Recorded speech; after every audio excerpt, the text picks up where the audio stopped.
बढ़ेंगे आगे, रुक करेंगे आज की एक और बड़ी खबर का। बात करेंगे प्रियंका गांधी के मिशन यूपी की। प्रियंका गांधी लखनऊ में आज दोपहर कुछ देर के लिए जब वहां पर वो थी तो एक बार फिर हिरासत में ले ली गई, लेकिन हुआ ये कि उन्हें हिरासत में लेने आई जो पुलिस की टीम थी उसमें महिला कांस्टेबल्स उनके साथ सेल्फी लेते हुए दिखाई दी। इसमें एएसआई और दारोगा स्तर की महिला पुलिसकर्मी भी थी। सेल्फी जो पुलिसकर्मी ले रही थी, प्रियंका ने उनसे क्या पूछा ये जरा सुनिए।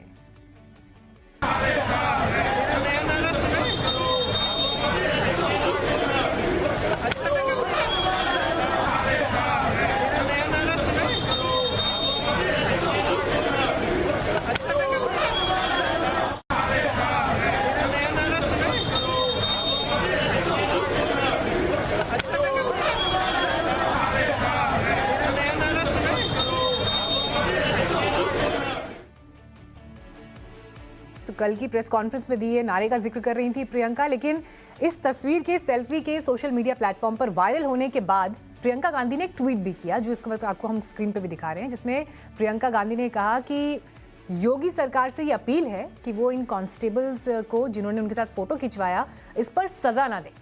प्रियंका ने लिखा कि खबर आ रही है कि इस तस्वीर से योगी जी इतने व्यथित हो गए हैं कि इन महिला पुलिसकर्मियों पर कार्रवाई करना चाहते हैं। अगर मेरे साथ तस्वीर लेना गुनाह है तो इसकी सजा भी मुझे मिले। इन कर्मठ और निष्ठावान पुलिसकर्मियों का करियर खराब करना सरकार को शोभा नहीं देता। दरअसल प्रियंका गांधी यूपी में कांग्रेस को चुनावी लड़ाई में लाने की कोशिश कर रही हैं। कांग्रेस को उम्मीद है प्रियंका का चेहरा प्रदेश में उसकी नैया को ताकत देगा। इसके साथ ही कांग्रेस ने विधानसभा चुनावों में 40% महिला उम्मीदवारों को उतारने का बड़ा दांव खेलकर राजनीतिक पंडितों को भी चकित कर दिया है। प्रियंका जानती हैं कि जातियों और हिंदुत्व जैसे मुद्दों पर बटे यूपी के वोटर्स को रिझाने के लिए जाति, धर्म और वर्ग की सीमाओं से उठकर बड़ा राजनीतिक कदम उठाना पड़ेगा। और यही वजह है कि 40% महिलाओं को उम्मीदवार बनाकर कांग्रेस ने वोटर्स में सेंध लगाने की कोशिश की है। हमारी इस रिपोर्ट में प्रियंका गांधी के पूरे यूपी प्लान को आप बेहतर तरीके से समझ पाएंगे।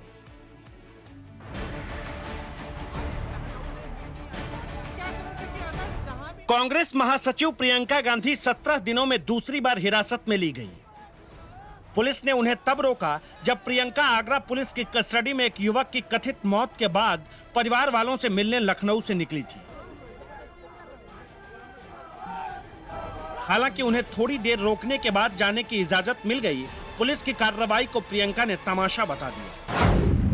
जब तक घर पे रहती हूँ तब तक ठीक रहते हैं, ऑफिस जाती हूँ जो प्रदेश कांग्रेस का ऑफिस है तब तक ठीक है। जब मैं कहीं और जाने की कोशिश करती हूँ तो ये सब तमाशा करते हैं। तमाशा ही तो है ना, अंत में मुझे जाना है वहाँ, मैं मिलूंगी उस परिवार से, तो फिर ये सब करने का फायदा क्या है, मुझे नहीं समझ में आता। रिडिक्युलस बन चुका है, लोग इनकन्वीनियंस हो रहे हैं, पीछे ट्रैफिक रुका हुआ है।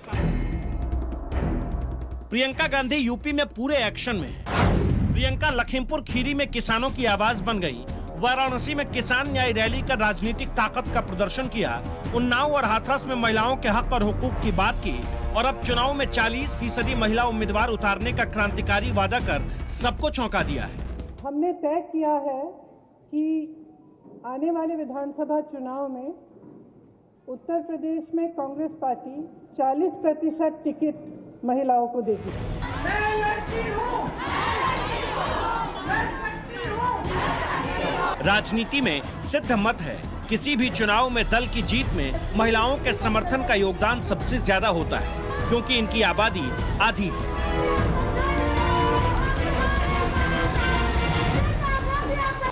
बंगाल चुनाव में ममता बनर्जी ने महिलाओं के बीच अपनी अलग पहचान बनाकर अजेय बनी हुई है। गुजरात में नरेंद्र मोदी और बिहार में नीतीश कुमार की जीत के पीछे महिलाओं का समर्थन बड़ी वजह माना गया। नवीन पटनायक और तेलंगाना में टीआरएस की जीत का भी बड़ा आधार महिलाओं का वोट है। इंदिरा गांधी के गरीबी हटाओ के नारे से सबसे ज्यादा महिला वोटरों को रिझाया। आंध्र प्रदेश में एनटीआर और बाद में चंद्रबाबू नायडू को भी महिलाओं का भरपूर समर्थन मिला। अब प्रियंका गांधी भी इसी राह में है। विधानसभा चुनाव में महिला सशक्तिकरण कांग्रेस का मुख्य मुद्दा होगा। ये फैसला महिलाओं के सशक्तिकरण के लिए है, इसके पीछे और कोई छुपा राज नहीं है। कांग्रेस ने महिलाओं के समर्थन हासिल करने का बड़ा दांव चला है। पार्टी को लगता है कि अगर कांग्रेस का ये दांव सटीक बैठा तो कांग्रेस अपनी खोई जमीन वापस पाने की ओर बढ़ेगी, बल्कि लोकसभा चुनाव के लिए मजबूत आधार तैयार होगा। इसके साथ ही पंजाब, उत्तराखंड, हिमाचल प्रदेश, गुजरात, कर्नाटक, मध्य प्रदेश, राजस्थान, छत्तीसगढ़ में भी कांग्रेस महिलाओं की भागीदारी का ये दांव खेल सकेगी। कि उत्तर प्रदेश की इंचार्ज महामंत्री प्रियंका गांधी हैं और प्रियंका गांधी ने और पूरी कांग्रेस पार्टी ने तय किया कि इस चुनाव में हम 40% महिलाओं को टिकट देंगे।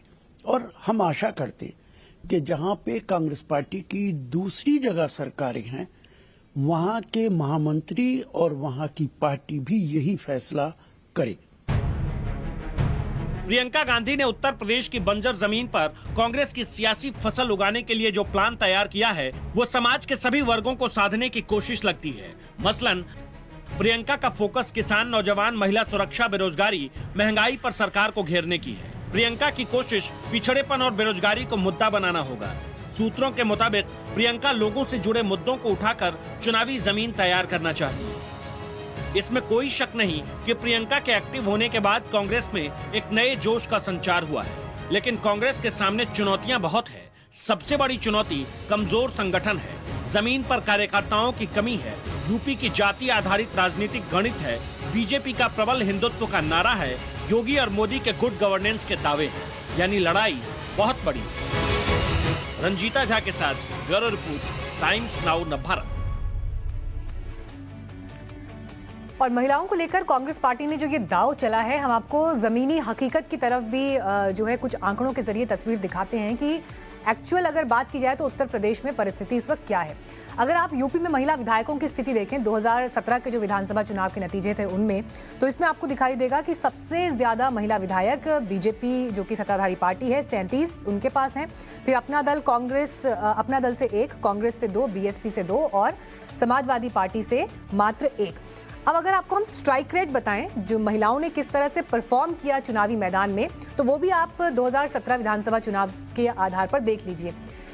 जहां पर चुनाव लड़ने वाले पुरुषों की संख्या, पुरुष उम्मीदवारों की संख्या 4370 थी, तो उसमें महिला उम्मीदवार मात्र 482। ये सबसे बड़ा फर्क है। जैसे आप देखिए, पुरुष जो उम्मीदवार हैं वो 4000 से ज्यादा हैं और महिला मात्र 400 से ज्यादा। अब इसी के आधार पर जब आप डेटा को देखते हैं तो पुरुष उम्मीदवारों में 4370 अगर चुनाव लड़े तो उसमें से महज 356 चुनाव जीते, जबकि महिलाओं में ये आंकड़ा 482 में से 42 था। और स्ट्राइक रेट यानी जीत का जो प्रतिशत रहा, पुरुषों का 8% तो महिलाओं का 1% बेहतर 9% रहा।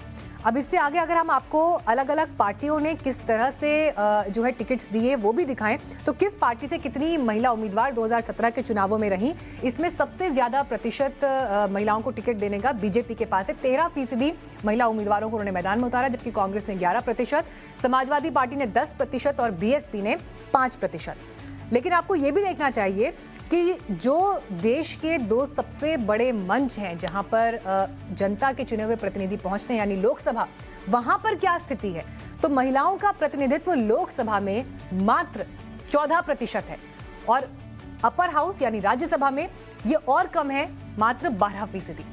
तो यहां से आप ये ओवरऑल पिक्चर समझ सकते हैं कि जब राजनीतिक दल ये कहते हैं कि वो महिलाओं को बढ़ाना चाहते हैं, तो ऐसे में वो महिलाओं को टिकट कितना देते हैं, और जब टिकट देते हैं तो जिन सीट्स पर टिकट दिया जाता है उन सीट्स के इक्वेशन क्या है। कहीं सिर्फ हारने वाली सीटों पर तो टिकट नहीं पकड़ा दिए जाते, और उसके बाद भी जब वो आगे चुनकर आती हैं तो उन्हें असल में क्या प्रतिनिधित्व बड़े मंचों पर दिया जाता है। तो आपको एक और ग्राफिक हम दिखाते हैं जिसमें आपको ये ग्लोबल रैंकिंग भी बहुत कुछ बताएगी। हमने आपको राज्यसभा लोकसभा की तस्वीर दिखाई, लेकिन 193 देश, अगर दुनिया के हिसाब से आप इस तस्वीर पर नजर डालें तो महिलाओं को संसद में प्रतिनिधित्व देने के मामले में भारत का नंबर 148वां है। 193 में से 148वां। तो यहां से आप ये समझिए कि जब भी कोई दल महिलाओं को प्रतिनिधित्व देने की बात करता है तो कथनी और करनी में क्या फर्क होता है, वो ये डेटा आपको यहां पर सीधे तौर पर समझा रहे हैं। लेकिन प्रियंका गांधी के नारे और महिला सशक्तिकरण पर यूपी की महिलाओं से जब हमने सवाल पूछा तो कांग्रेस के इस राजनीतिक दाव पर महिलाओं का क्या ओपिनियन निकल कर आया, सुनिए।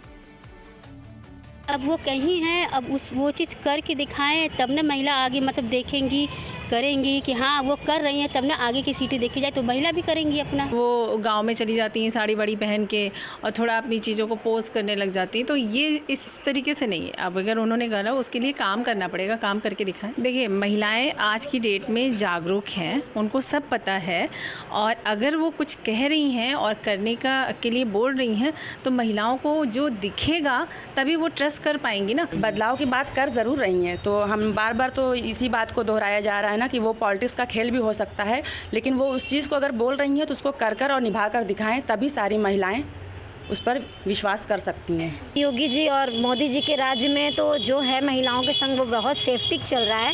अब प्रियंका गांधी जी का आने पे समझ में आएगा कि उनका कितना मतलब महिलाओं के लिए वो हैं सामने।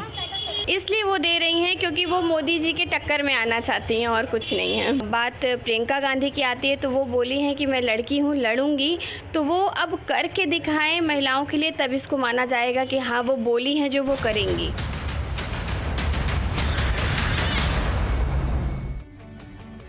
हमने आपसे सवाल पूछा क्या यूपी में प्रियंका गांधी की रणनीति कांग्रेस के लिए कारगर सिद्ध होगी, तो 20% लोगों ने इसमें हामी भरी, 77% ने इनकार किया, जबकि 3% लोगों ने यह माना कि और मेहनत की जरूरत है।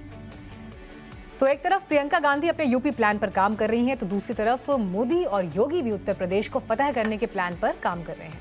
मोदी और योगी के एजेंडे पर है हिंदुत्व,